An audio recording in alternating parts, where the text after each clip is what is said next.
more than a week of deliberations, the jury in John Gotti Jr.'s trial deadlocked. Split verdict. Not guilty of securities fraud, but hung on other charges like the one that Gotti ordered his underlings to rough up New York radio talk show host Curtis Sliwa. Alleged retaliation for Sliwa's on-air attacks on Gotti's mob boss father. Sliwa was shot by a masked gunman in a New York City taxi cab in 1992. I took on the Gottis and Gambinos back in the 90s when John Gotti Sr. was on trial for the last time. I was disparaging him on the radio at WABC. I had a segment called Mob Talk. People were saying, no, you can't talk about the mob. But first, they came at me with baseball bats. I continued to broadcast against the Gottis and Gambinos, and then he decided to terminate that, make sure I never was broadcasting again. And just by sheer luck, I was able to avoid being chemically incinerated after being shot so many times.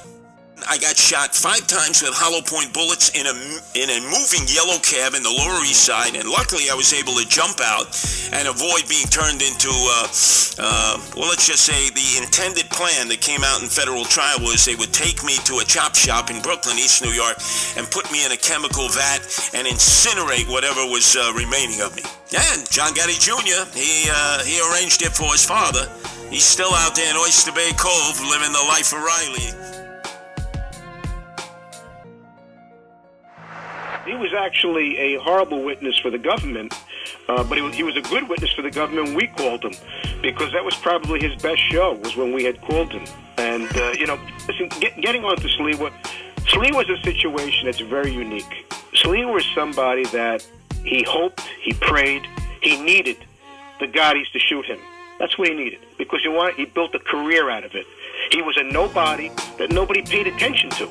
But once that had happened to him, once he had gotten shot, okay, he turned around and turned it into a radio career, making $500,000 a year, and he became a bit of a media darling.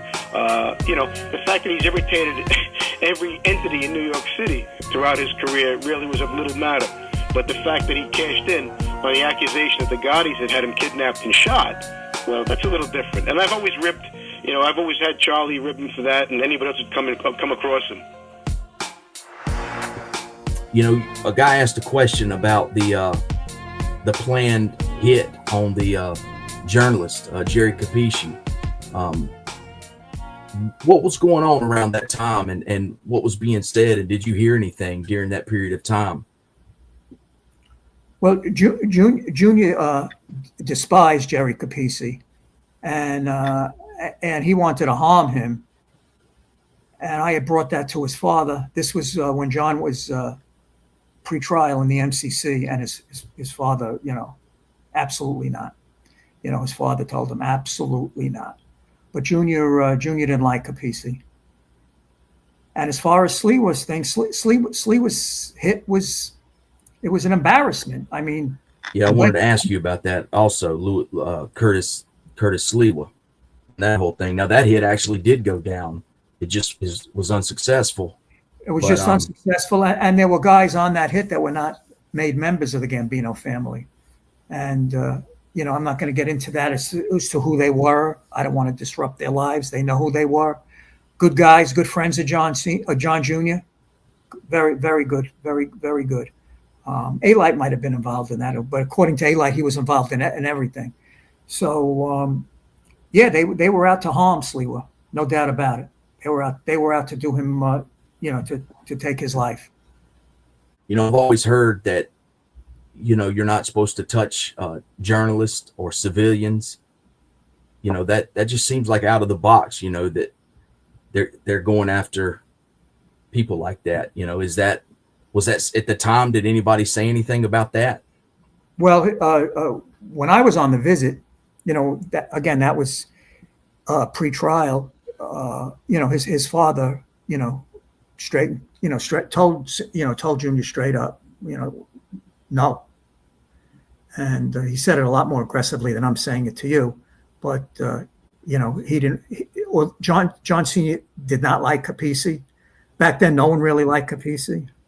Because, Capeci had a lot of ins with the U.S. Attorney's Office in the Eastern District. That's where he used to get, Capeci back then used to get a lot of his info from the feds. And it was obvious because you couldn't get it from anybody else but the feds back then. And Senior didn't go for him. And not that Senior liked Sliwa, but it would have brought, definitely would have brought too much heat and too much at that time. But see, Junior wanted to do anything to get his father's attention, and he thought that was a way. Junior, all the kids, and I have to say this, how I felt about John Senior. They were all looking for his attention and his affection, all of them. So so that's how that went down.